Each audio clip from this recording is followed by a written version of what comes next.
Olá pessoal, como é que vocês estão? Tudo bem? Sou o Ink Mingroni e você está no canal Yoga Bhavani, Yoga, Vida e Consciência. No vídeo de hoje eu vou estar reagindo a um conteúdo produzido pelo Léo Schneble. Faz tempo que ele não aparece aqui no canal.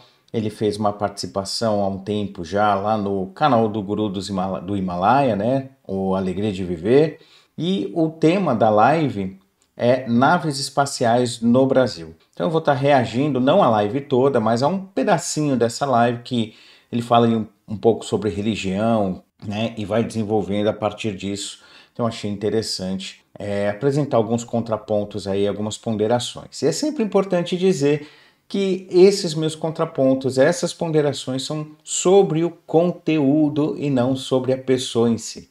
Aí eu faço questão de deixar isso claro, porque muitas vezes o pessoal que gosta daquilo que o Léo está compartilhando acha que eu estou atacando o Léo. Não, não estou atacando o Léo. Estou apresentando contrapontos, ou seja, mostrando algumas contradições, algumas outras possibilidades de abordagem do mesmo assunto, tá? Apresentando então possibilidades diferentes sobre o assunto daquilo que ele está compartilhando, tá joia? Então é sobre o conteúdo e não sobre a pessoa em si.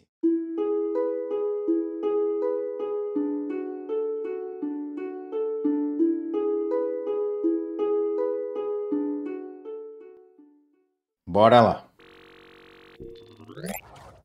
Para nós, extraterrestres, a gente não tem a figura do mestre ascenso, a gente não tem a figura de religiões, nada disso para nós existe. O que existe para nós são todo mundo é igual, todo mundo é o mesmo, todo mundo tem a mesma função aqui, todos nós fazemos parte de um mesmo quebra-cabeça.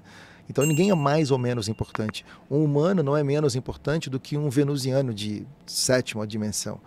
A importância é idêntica. O venusiano de sétima dimensão é o irmão mais velho desse humano que está aqui. E é só isso, não muda nada. Tá, bora lá. Minha primeira intervenção é uma crítica não só à fala que o Léo está colocando aqui, que não é uma fala que só ele traz, é uma fala de várias outras pessoas que se dizem extraterrestres. Então a fala dele aqui foi, olha, nós não somos diferentes e tal. Mas existe, por parte dessas pessoas que, como o Léo, se dizem extraterrestres, uma necessidade de se reafirmar como sendo extraterrestre.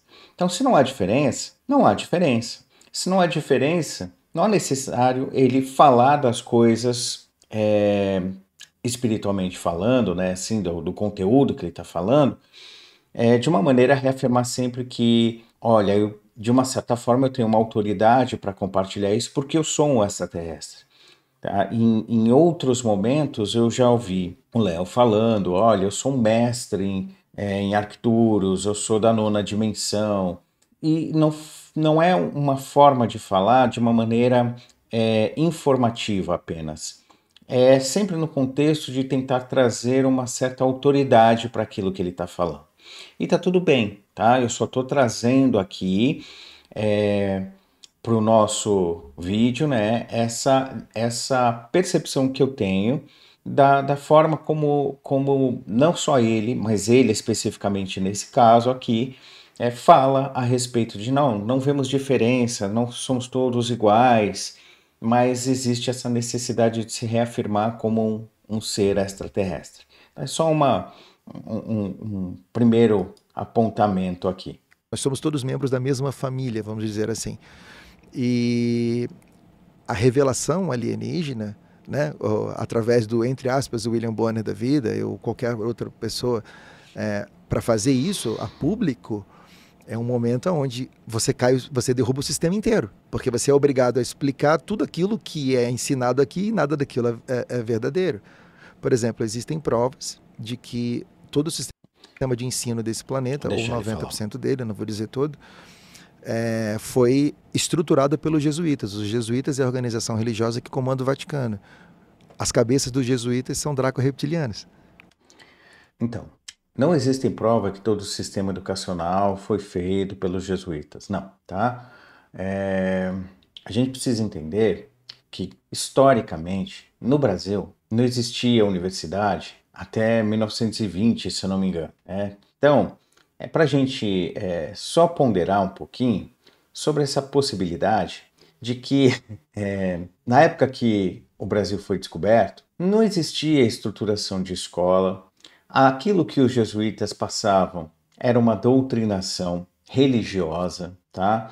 Alguns, acho que foram raros, o que se esforçaram para aprender as línguas nativas, quando não, forçaram os nativos e os próprios escravos a aprender o português, tá? Então, não dá para a gente falar nesses termos de que todo o sistema educacional é comprovadamente criação dos jesuítas. Não, a gente está falando, e ele nem fala no Brasil, ele fala todo, né? E ainda coloca isso como uma forma de ligar os jesuítas aos draconianos e, portanto, a Igreja Católica aos draconianos.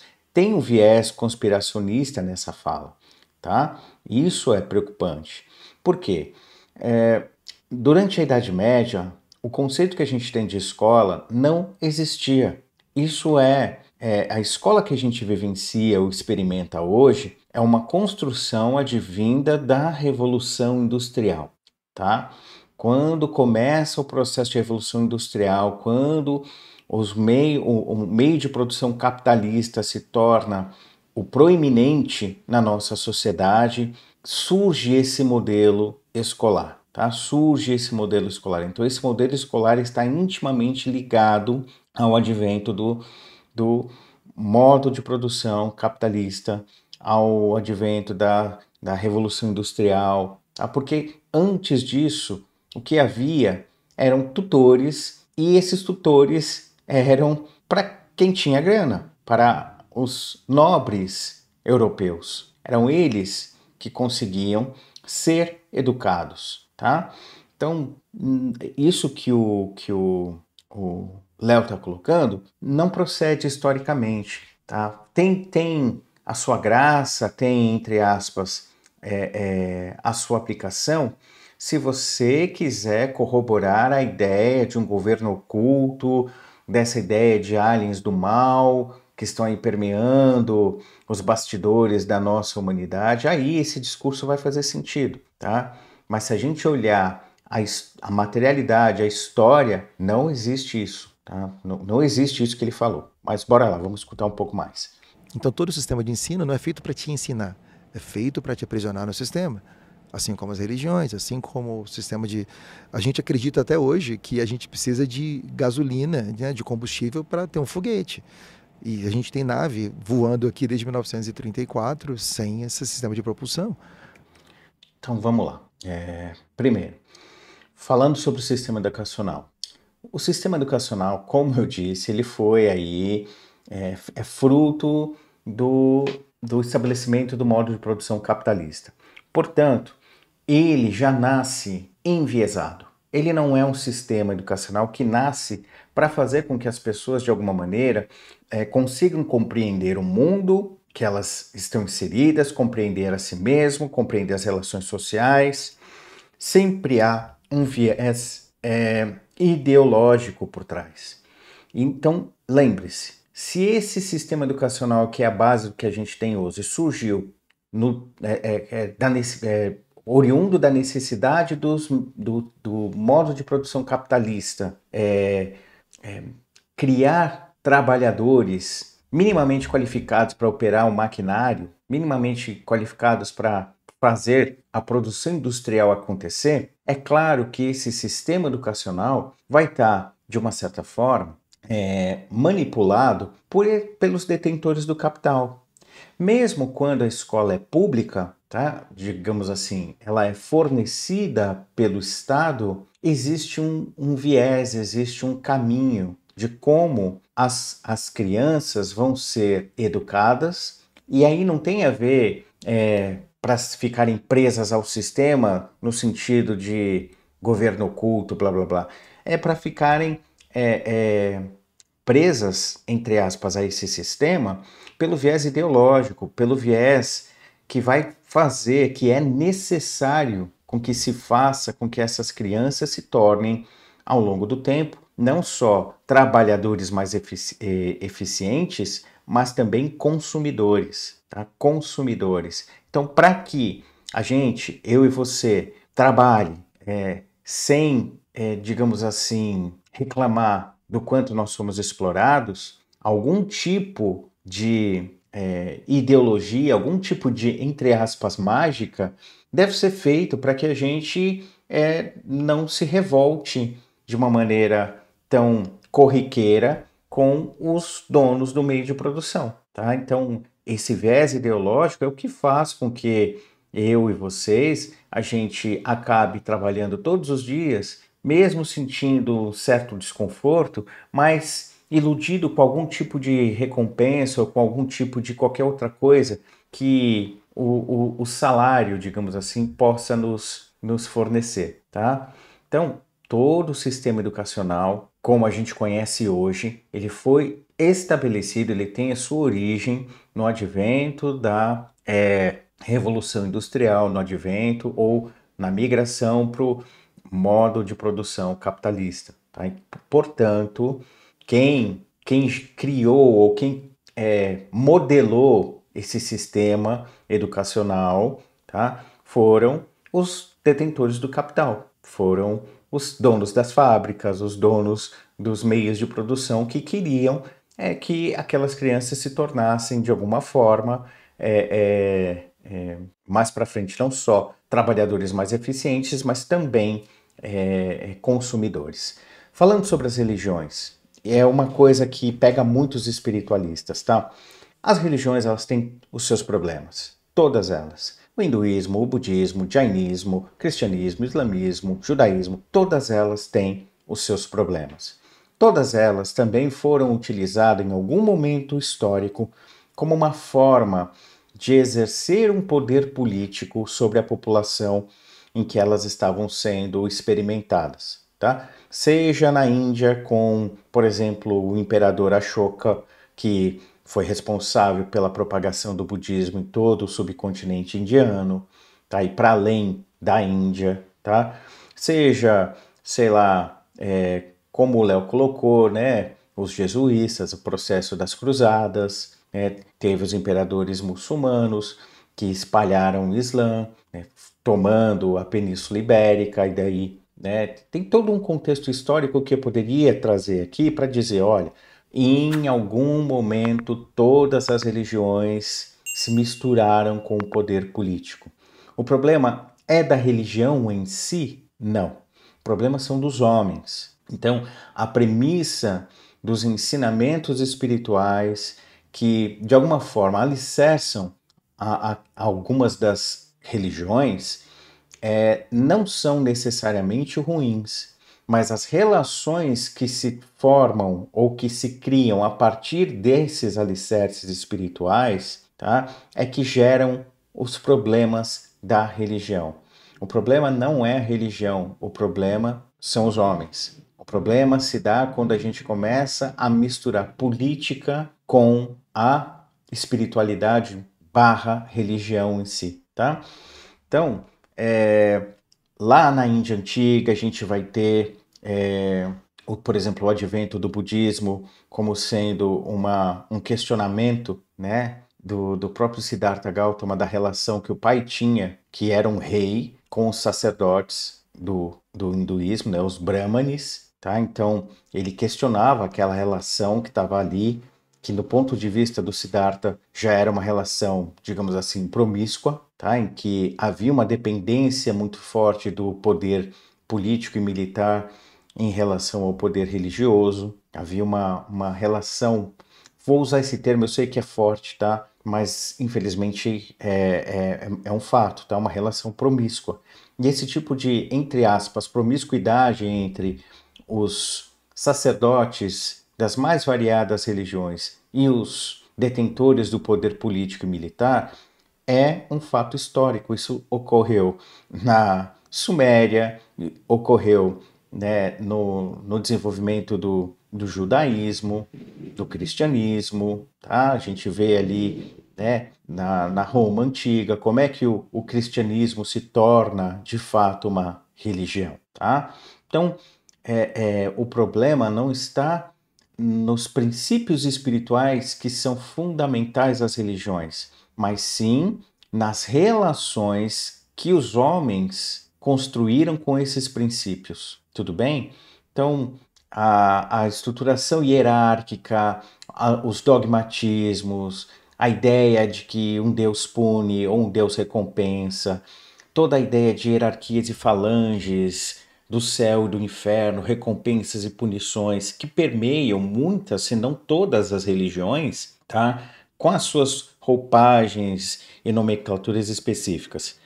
Tudo isso não é, na essência, fruto dos princípios espirituais que são os alicerces dessas religiões. Tudo isso que eu falei são expressões da mais pura ignorância dos homens que se relacionaram com esses princípios espirituais, tá? De uma forma mais simples e direta, bem para terminar essa minha intervenção, o problema está na relação promíscua entre os detentores do saber dito religioso e os detentores dos poderes políticos, econômicos, militares. É aí que está o problema, é nas relações, tudo bem? Então, não gosto dessas generalizações de que as religiões são... Eu não gosto disso, mas isso é um problema meu, tá? Eu só estou fazendo a parte aqui para que a gente possa ponderar a respeito. Mas bora lá. Com proporções totalmente diferentes. Então, isso aqui. Desde 1934 a gente já tem tecnologia de propulsão diferente. Eu já falei sobre isso em outros vídeos, não necessariamente do Léo, mas vamos lá. Nós vivemos sobre um regime de produção que nós chamamos de capitalista. Uma das características do regime capitalista é transformar tudo em produto. Tudo se transforma em produto. Para se desenvolver um motor de propulsão que não seja com o uso dos combustíveis convencionais, como o Léo está sugerindo aqui, muita grana tem que ser investida. Para se desenvolver, sei lá, um sistema de propulsão que é como ele dá a entender, que seja semelhante aos das naves alienígenas, tem que ter muita grana de pesquisa, tem que ter, sei lá, mineração de alguns elementos que são necessários, tem que ter um desenvolvimento científico no que se refere à dominação de energia possivelmente nuclear. Nós ainda hoje não conseguimos dominar a fusão nuclear, né? Só a fissão. Então, assim, percebem, tem que ter um investimento financeiro muito grande.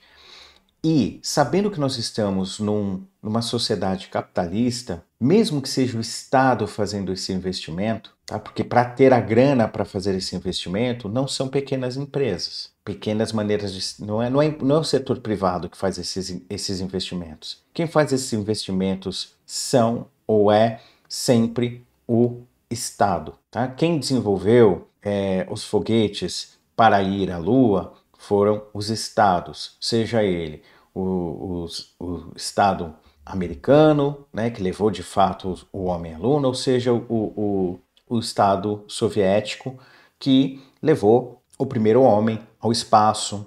Né? Também acho que, posso estar enganado aqui, mas eu acho que eles chegaram a orbitar a Lua, mas não pousaram. Tá? Então, quem levou aí sondas chinesas para a Lua, né, para o lado oculto da Lua, foi o Estado chinês. Tá? E mesmo quando a gente fala hoje de uma Amazon, de uma SpaceX, quem deu grana, quem financia essas empresas é o Estado. Tá? Esses caras que a gente fala, né, os bilionários que chegam aí e dizem vou levar não sei quem para Marte, vamos colonizar Marte. Esses caras, eles não têm dinheiro para fazer isso. Eles pedem dinheiro emprestado para o Estado. Tá? O Estado que, no final das contas, vai financiar. E aí diz, não, mas eles vão pagar isso ao Estado. Nem sempre isso ocorre. Isso é o ideal, é o mundo ideal. Nem sempre isso ocorre. Na hora do vamos ver, quando alguma empresa dessas ditas grandes fica mal das pernas, o Estado intervém e salva essas empresas. Foi assim, por exemplo, na crise de 2008, a GM chegou literalmente a falir. Né? Só não faliu não foi literalmente, né? Mas ela só não faliu de fato porque o governo norte-americano injetou bilhões de dólares ali. Tá? Aqui, a gente sabe, teve uma crise dos bancos. Os bancos não faliram por quê? Porque o Estado brasileiro foi e fez um fundo de resgate aos bancos. O mesmo aconteceu nos Estados Unidos, nessa mesma época, tá? Quando um banco lá faliu, o Estado, né, americano interveio e encheu de grana, por exemplo, o Citibank, para que ele não falisse também. Tá? Isso não é teoria da conspiração, isso é fato histórico, concreto. Portanto, é muito pouco provável que, dentro de um sistema que funciona sempre visando o lucro, criar mercados, expandir o capital, uma tecnologia como essa não tenha se derivado em algum tipo de produto para gerar lucro nesse investimento que estava sendo feito. Tudo bem? Apesar do Estado não querer lucro, tá? Apesar do Estado não precisar de lucro em seus investimentos, de alguma forma, esse investimento no aspecto do Estado e tinha que virar alguma vantagem. Tinha que virar alguma vantagem que seja econômica, geopolítica, e a gente não vê isso de maneira concreta, evidente, acontecendo. Então, é muito pouco provável que nós tenhamos aí algum tipo de tecnologia semelhante às propulsões das naves em 1934. Tudo bem? Então, bora lá. Então, assim, trazer isso à tona é revelar tudo aquilo que está debaixo do tapete. E não é uma simples faxina. Nossa, faxina histórica. E é uma faxina que é uma faxina disruptiva para a humanidade. Eu ainda... Desculpem, mais uma interrupção. Pessoal, não vai ser disruptivo se, como o Léo está falando, for anunciado no Jornal Nacional ou qualquer outro grande telejornal da mídia convencional que foi descoberto vida alienígena ou que nós fizemos algum contato. Tá? As pessoas vão dizer, a gente já sabia. As pessoas vão estar muito mais preocupadas se amanhã vai estar um calor do jeito que está hoje, que não está dando para respirar por conta das queimadas. Aqui em São Paulo está feio a poluição do ar. As pessoas vão estar preocupadas se elas vão ter dinheiro para pagar a conta de luz, né? As pessoas mais inseridas na realidade material concreta vão estar preocupadas com a realidade material concreta.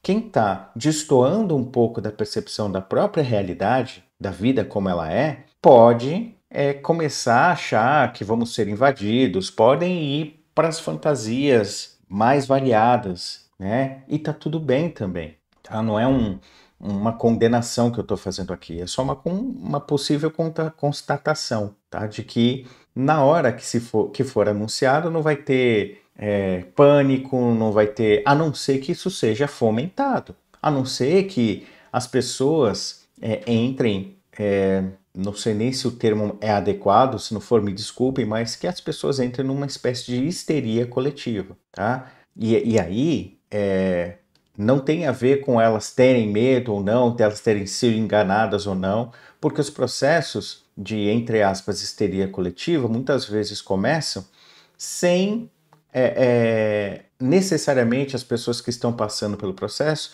acreditarem ou não naquilo que deflagrou o processo da histeria. É um estado que vai se alastrando, tá? Então, finalizando essa minha interrupção aqui, eu particularmente, eu acho que vai pouco provável que as pessoas vão surtar ou vão fazer que o mundo vai ser disruptivo. Eu acho que as pessoas já estão muito confortáveis com a ideia de possivelmente existirem seres extraterrestres, tá? Porque acho que já faz mais parte do senso comum a percepção de que o universo é gigante, é imenso, e de que é muito pouco provável termos só nós, né, nesse universo todo. Então, as pessoas, de uma maneira geral, já têm lá no pano de fundo a aceitação de que nós não somos o último biscoito do pacote, né? Tem mais gente por aí, mas bora lá. Ainda acredito que entre 2024 e 2025, mas principalmente no ano em que nós estamos, que esse ano vai ser o ano fundamental para a raça humana. Eu acho que os humanos que nós conhecemos hoje não serão os mesmos no final do ano e no início do ano que vem. Porque aquilo que tiver que ser revelado e está no escopo de ser revelado, o que não significa que será, porque a linha do tempo muda. Então, assim, não estou dando datas, prestem bastante atenção nisso, mas energeticamente falando, nós temos uma probabilidade muito razoável de termos algo muito bacana esse ano ainda de revelações. Vai ser muito bacana para poucos, muito perturbador para muitos, porque cair o sistema é cair todo o modus operandi de vida que nós temos nesse planeta, tudo que nós conhecemos como verdade, é como se você removesse... Para quem não lembra, eu já estou mais velhinho, estou com 48, mas um filme que me impactou muito foi aquele filme Show de Truman. Sim, sim. E a gente... Vamos lá, antes dele começar a falar do Show de Truman, eu já vi em outras oportunidades, o Léo dando aí, ele fala que não está dando data, mas eu já vi ele em alguns outros, pelo menos em um outro vídeo, dizendo que por volta de setembro, né, mês que nós estamos aqui, seria desligado o controle e que o véu do esquecimento ia cair e a gente ia começar a lembrar de todas as nossas vidas e por aí vai, tá? Não tem esse véu do esquecimento do jeito que ele está colocando. Eu sei que né, ele coloca como sendo uma experiência dele, como um saber que é dele, que vem lá dos arcturianos e tal. Mas assim, com todos os espiritualistas que eu converso, seja dentro ou fora desse corpício durante as ditas projeções astrais, a gente não vê traços, resquícios de nenhum tipo de controle sobre esse processo de esquecimento, ou véu, né? Existe mais uma mecânica natural do porquê isso ocorrer do que um aparato tecnológico XYZ. Existe já um outro espiritualista também que tem um canal aí que diz que tem um computador, dá o nome de Jar, que ele sabe de todas as pessoas, que é um supercomputador e que ele é que faz a avaliação kármica e tal. Então, assim, existem histórias a dar com pau para todos os gostos para tentar explicar essa dinâmica do mundo espiritual, tá? Mas a maioria das pessoas que tentam fazer essas explicações ou que dão essas explicações esquecem de observar as estruturações da realidade material concreta. E é uma coisa que eu tenho muito prezado a compartilhar com vocês aqui no canal nós precisamos aprender a ler a realidade utilizando a realidade como ferramenta para essa leitura. Não adianta eu projetar ou utilizar imaginações, projeções, hipóteses, tá? Para fazer a leitura da realidade. Se eu usar aquilo que é insubstancial, entre aspas, metafísico, para tentar fazer a leitura da realidade, vai dar ruim. Vai dar ruim, tá? Então, não é que eu estou dizendo que não existe um mundo espiritual. O que eu estou dizendo é que muito do que se fala a respeito desse dito plano astral, mundo espiritual, é uma viagem. Tá? As coisas são muito mais próximas do que a gente experimenta aqui na materialidade concreta do que essas coisas muito fantásticas que nos são ofertadas. Mas bora lá, deixa o Léo falar um pouco mais aqui. A gente vive num show de Truman. Então, na hora que a gente abrir a porta do estúdio, é que a gente vai saber o que acontece de verdade. Já pensou? Que a gente está sendo só observado como se fosse um grande Big Brother, né? Tudo muito controlado, assim, aquele filme é maravilhoso. É muito Jim legal, Carrey, Jim Carrey, isso aí. Ah. Que ele vive o mesmo processo todo dia, as mesmas coisas, e ele começa a se questionar por que é tudo tão igual, tudo é tão assim. E, assim, é um filme que vale a pena vocês assistirem, porque, assim, existem regras nesse planeta que eu não posso aqui dizer, no jogo desse planeta, mas eu posso dizer para vocês o seguinte: o jogo sempre é mostrado às claras. Olha a contradição, pessoal. Existem regras que eu não posso dizer, mas o jogo é mostrado às claras. Ué, se as coisas são mostradas às claras, por que ele não pode dizer? O que é que impede ele de dizer? Então, Vocês entendem aonde... veja onde eu quero chegar. Ele começa esse vídeo, essa parte, né, que eu estou aqui fazendo esse corte, dizendo: nós não vemos diferenças, nós extraterrestres vemos todos como iguais, blá, blá, blá, blá, blá, blá. Em determinado momento, há uma crítica à religião, né, sobre esse aspecto da religião ser algo, de uma certa forma, cerceante, limitadora. E agora o discurso dele é: eu não posso falar. Veja, eu não posso falar. Então existe um certo mistério, existe algo que só alguns podem saber e outros não, tá? Talvez, muito provavelmente, ele fale dessas coisas nos cursos que ele oferta, tá? Como sendo algo que só pode ser dito fora da internet, porque os malvadões vão, né? E vai chegar um momento que ele vai dizer: olha, eu não posso falar nem, né? Estou especulando aqui, não estou dizendo que ele vai fazer isso, mas assim, eu já vi isso ocorrer em alguns cursos, né? Ó, essa informação eu não posso passar. Cursos presenciais. Essa informação eu não posso falar muito disso, porque tem gente que pode estar aqui plantado como um espião. Sabe aquela ideia de que os espiões governamentais podem estar infiltrados e eu posso estar sendo vigiado, tá? Eu já vi isso em cursos presenciais. Não estou dizendo que o Léo faça isso, mas estou trazendo aqui só mais um ponto de reflexão para vocês perceberem as estruturas do discurso, de como a informação está sendo passada, tá? Tem contradição. Então, bora lá. Por quê? Porque é a maneira que foi acordado entre os seres que dominam e os que não dominam o nosso planeta. Então, por exemplo... olha como é incoerente. Se você parte de um princípio de que você está sendo dominado, quem domina faz algum tipo de acordo? Não faz nenhum tipo de acordo. Por acaso, os colonizadores espanhóis e portugueses fizeram algum tipo de acordo com os povos nativos quando eles chegaram aqui? Não, não tinha essa história, porque simplesmente eles observavam os povos nativos, os escravos, como sendo seres inferiores, muitas vezes desumanizados. Eles não tinham nem alma. Do ponto de vista desses colonizadores, eles não tinham alma, eram bichos. Vocês entendem? Então, não faz sentido para alguém que diz que o nosso planeta está sendo dominado por um grupo, né? Olha a nossa natureza não, desculpem, olha a nossa realidade, né, histórica. Todo povo que foi dominado não teve nenhum tipo de acordo, não. Vamos permitir vocês fazer... eu estou te dominando, mas vamos fazer um acordo sobre como vai ser essa dominação? Não teve isso, não. Aceita. Uma outra forma de você entender. Lá no seu trabalho, tem algum tipo de acordo quando você chega e fala: escuta, não tá tão bom assim. Qual que é o acordo? Não tá bom? Você tem a sua escolha. Quer ir embora? Pode ir. Se não, aceita. As coisas só mudam nesse patamar que eu estou colocando quando há uma paralisação, né, uma greve, as pessoas se mobilizam, há uma pressão popular maior sobre aquele que detém o poder de dominação, o poder de exploração. E pensem, tá? Pensem.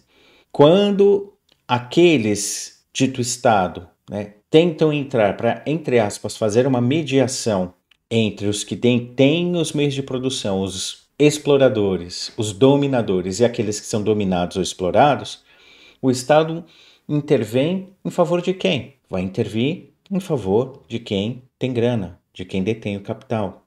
Por quê? Porque o aparato que nós chamamos de polícia não vem para colocar pressão sobre os dominadores, vem para colocar pressão sobre os dominados. Quem sai tomando porrete nas costas ou são os dominados, entendem? Todo o processo que envolveu qualquer tipo de revolta dos ditos dominados em relação aos seus dominadores, quem tomou porrada foram os dominados. Então esse discurso que o Léo está colocando não se sustenta perante a realidade. Não se sustenta, tá? Simples assim. O que o Léo coloca agora aí como houve um acordo, isso não se sustenta perante a realidade. O show de Truman é uma maneira de mostrar exatamente como acontece sem dizer. Para quem nunca prestou atenção, ouça uma música Hotel California. A música Hotel California ela é a Matrix inteira. Pega a letra, traduz a letra e você olha a letra certinho. Você tá passando lá, sente um cheirinho ali de maconha, sente um cheirinho de alguma coisa, uma luz piscando, você entra naquilo e depois que você entra, você é muito bem recebido e você tá ali e daqui a pouco ele termina a última frase da música, assim, você pode dar o check-out a hora que você quiser, mas você nunca vai embora. A história da Matrix está ali. Pessoal, vamos lá. Essa música, Hotel California dos Eagles, ela é uma das músicas de produto da cultura pop que é mais utilizada pelo pessoal das teorias de conspiração, exatamente fazendo essa leitura que o Léo fez. Olha, é a Matrix, olha, é a guerra do bem contra o mal, né? Dependendo do viés conspiracionista, você vai encontrar uma explicação. O que os caras que criaram a música disseram a respeito da letra? Essa letra retrata a nossa jornada, o quanto era horrível a gente ser uma banda de rock famosa na década de 70 na Califórnia. Essa música, ela narra a nossa busca por redenção, o quanto foi para nós horrível viver aquele momento em que a gente tinha luxo, mas que a gente vivia a opressão das drogas, né, das futilidades. Então, os caras que fizeram, né, a música já explicaram isso, que a música retrata a história, entre aspas, né, não a história toda, mas esse período em que a banda estava fazendo muito sucesso na década de 70 e o quanto aquilo foi horrível para eles. Então é uma música que fala um pouquinho de uma busca de uma redenção deles, né, de tentar se libertar disso tudo. É uma crítica que eles estão fazendo ao ambiente que eles vivenciaram enquanto banda de rock de sucesso lá na Califórnia na década de 70, tá? Então, observem o discurso e ponderem sobre o que os caras que criaram a música falaram. Mas se você for apaixonado, se você realmente for apaixonado, é capaz de você dizer que é claro que os caras que fizeram a música não iam falar outra coisa, porque eles são vendidos e blá blá blá. Tá? Então, é difícil. Se você é apaixonado, qualquer contraponto que eu apresentar aqui não vai ser suficiente, né? Vai ser lido como uma agressão que eu estou fazendo ao Léo, e não ao que o Léo está trazendo como conteúdo. E eu não estou falando em nenhum momento aqui do Léo em si, mas do conteúdo que ele está trazendo, da forma como ele está trazendo o conteúdo. Então bora lá, vamos escutar mais. Como é que funciona a Matrix? Hotel California. Ouça a letra do Hotel California inteira. E assim, são essas coisas que a gente acha que bacana a música, que bacana o filme, que bacana isso, que bacana aquilo, mas eles, de alguma maneira, eles mostram os possíveis movimentos, mas capta quem quer. A gente teve um filme agora, que eu me lembro agora, fiz até 2 lives sobre esse filme, do Netflix, que eu esqueci o nome do filme agora, que fala de uma possível queda no sistema de internet, de luz, e as pessoas começam aí, não vou me inteirar disso completamente, mas assim, eu fiz 2 lives sobre esse filme porque assim, tudo está escrito ali, os movimentos possíveis estão ali claros, de como é o processo, do que é cada coisa, de como cada coisa vai acontecer. Gente, é entretenimento, pessoal, e o papel dos roteiristas é produzir algo que faça com que a gente se sinta envolvido e identificado, é isso que vai vender, tá? Senão eu vou começar a achar que os Jetsons, o desenho da Hanna-Barbera, lá da década de 60, né, 70, faziam previsões do futuro, porque eles estavam ali já tendo informações dos bastidores, eles estavam jogando. Não, gente, é algo natural, os caras imaginam, o ser humano é criativo. Então lá no Jetson você vai ver que já tinha a ideia de uma chamada de videoconferência, relógios que faziam chamadas de voz. Os caras estavam tão em contato com os governos ocultos e os governos estavam ali jogando ou mostrando as regras do jogo sem que a gente percebesse as regras do jogo.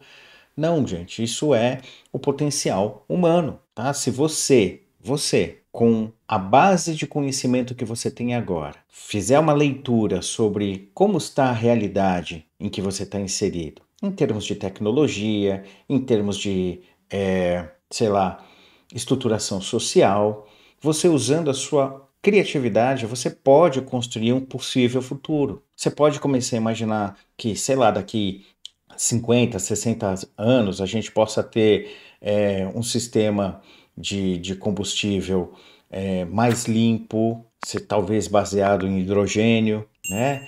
Que talvez a gente tenha aí, sei lá, uma TV já holográfica, né? Em vez de ter uma tela, a gente tem hologramas, sabe? Vai saber. A gente pode ficar imaginando, observando as possibilidades tecnológicas que a gente tem hoje, a gente pode extrapolar isso e criar um futuro. Isso não significa que eu vou estar em contato com algum governo oculto, que eu estou tendo influência de seres da nona dimensão que estão aí passando informações super avançadas para mim, tá? E mais, assim, com todo o respeito, tá? Abra um olho para espiritualistas que começam a fazer a canalização de sistemas de cura, canalizações de ensinamentos para isso e para aquilo. Abra um olho, tá? As coisas não são muito desse jeito, não. Às vezes eu fico com uma vontade de falar umas coisas mais na lata, sabe? Das coisas que a gente experimenta, mas eu me seguro, porque, né, cada um tem a liberdade de observar e vivenciar as coisas do jeito que quer. Meu papel aqui é só apresentar contrapontos e não é ficar, de uma certa forma, mais veemente dizendo certas coisas. Então, bora lá, vamos escutar mais um pouquinho do Léo. Já está chegando ao final, né, a parte da live que eu separei aqui. Então, ó, já deixa o seu like, se inscreva no canal, tá joia? Ajuda esse produtor aqui a crescer o seu canal. Vamos escutar. Porque eles são obrigados a dizer. Só que nós somos treinados a não ver. Entende, pessoal? Os caras são os dominadores e eles são obrigados a dizer? Não faz sentido. Esse é o ponto. Então, lá em 1952, 54, não lembro a data exata, quando eles criaram como é que é o nome, meu Deus do céu? Preciso me lembrar disso, eu vou me lembrar já. Eles criaram um centro onde os maiores cientistas daquela época começaram a reprogramar os humanos através de músicas, filmes, e você pode ver, gente, vamos falar de filmes sobre alienígenas. Isso não tem a ver muito com os maiores cientistas de uma época, isso se chama dominação cultural, tá? Isso faz parte de uma propagação ideológica que os Estados Unidos tinham e ainda têm, tá? Que é forte dentro dos aparatos, entre aspas, colonialistas que eles possuem. E eles não foram os únicos a fazer isso, já disse em outras oportunidades, né, como os ingleses atuaram sobre a Índia, tá? Destruindo durante quase 300 anos a identificação do povo indiano com a sua própria cultura. Tá? Se vocês puderem ler a autobiografia do Gandhi, o Gandhi relata esse processo. Tá? Até pouco tempo, não sei como está hoje, porque desde 2014, 2013, por aí, a Índia vem sofrendo uma forte pressão nacionalista de extrema direita, tá? Mas, pelo menos até 2010, 2013, que foi a última vez que eu fui à Índia, um dos produtos mais vendidos na Índia eram cremes clareadores de pele, porque era algo ainda, a Índia já tinha, né, teve a sua independência em 1947, e em 2010, né, um dos produtos mais vendidos era um creme clareador de pele, porque isso era algo que dava mais status, porque se aproximava de um viés mais inglês de ser, entende? Então, não é desse jeito que o Léo está colocando, tá? Existe essa indústria cultural? Existe, tá? Mas não é porque tem um grupo de cientistas que fizeram isso para dominar a gente. tá? Ou escravizar a gente, nesse viés que ele está colocando. Isso faz parte de uma estruturação de poder, tá? De dominação, tá? De expansão de mercado, no caso dos Estados Unidos, de dominação no caso dos ingleses, tá? Os ingleses ainda acabaram com a China, né? Não sei se vocês sabem, teve um século da vergonha, os ingleses viciaram a população chinesa em ópio, teve 2 guerras do ópio, tá? A China era uma das nações mais ricas e depois dessa ação inglesa, fazendo com que a população chinesa ficasse dependente do ópio, a China se tornou uma das nações mais pobres do planeta, tá? Eles chamam do século da vergonha. Então, não é desse jeito que o Léo está colocando. Bonzinhos, eu me lembro Cocoon, que eu adoro. Me lembro o E.T., que é outro filme que eu amo. Contatos Imediatos do Terceiro Grau. E vamos dar um filme de comédia, que é para justamente descredibilizar todos os outros, aquele Alien, né? Não Alien, o Oitavo Passageiro, não. Ele é horroroso. O outro Alien, um outro que eu esqueço o nome agora. Que é um filme de comédia. Mas assim, o resto, assim, Os Vingadores, toda a franquia de 40 filmes, a gente está sendo invadido por extraterrestres. Independence Day. Nossa, isso é legal. Inclusive, Independence Day tem uma coisa muito interessante. A raça do Independence Day, eu queria saber de você. Porque eu já ouvi uma história, o Gabriel até sabe dessa história, dessa raça, daquela lá, né, Gabriel? Eu tô tentando me lembrar o nome também, não sei hoje, eu não sei porque. Falaram pra mim que chamava Nigumaki. É isso aí mesmo. Existe essa? Existe, e o que é o mais interessante dessa raça? Essa raça, ela não é uma raça confederada, ou seja, ela não faz parte da confederação, mas ela está ajudando a confederação no processo. Mas o mais interessante não é isso. O mais interessante é que é a única raça que os dracoreptilianos têm pânico. Vocês entendem, pessoal, como é complicado?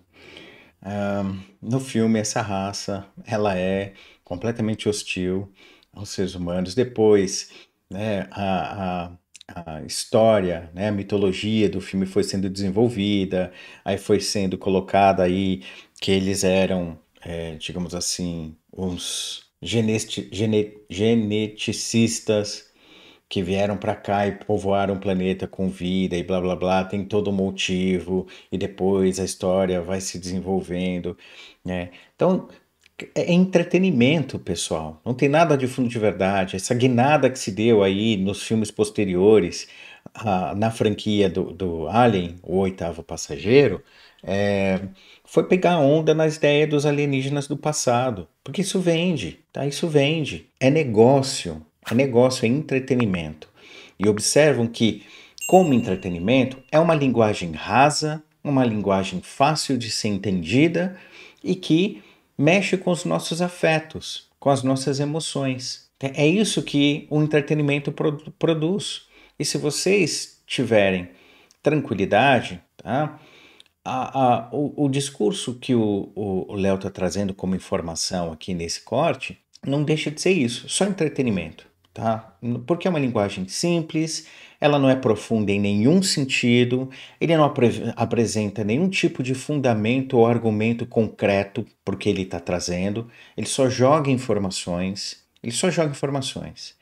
E quando alguma coisa precisa de mais confirmações, ele diz, eu não posso falar isso agora, é um segredo, qualquer outra coisa assim. Eu não estou falando dele especificamente, tá? Ele está fazendo isso no vídeo. Mas esse é uma estrutura de discurso muito comum que permeia alguns ditos espiritualistas que estão passando conteúdo nessa mesma vertente de arcturianos, sirianos. Depois agora tem algumas pessoas que estão dizendo que não, os dragões não são ruins.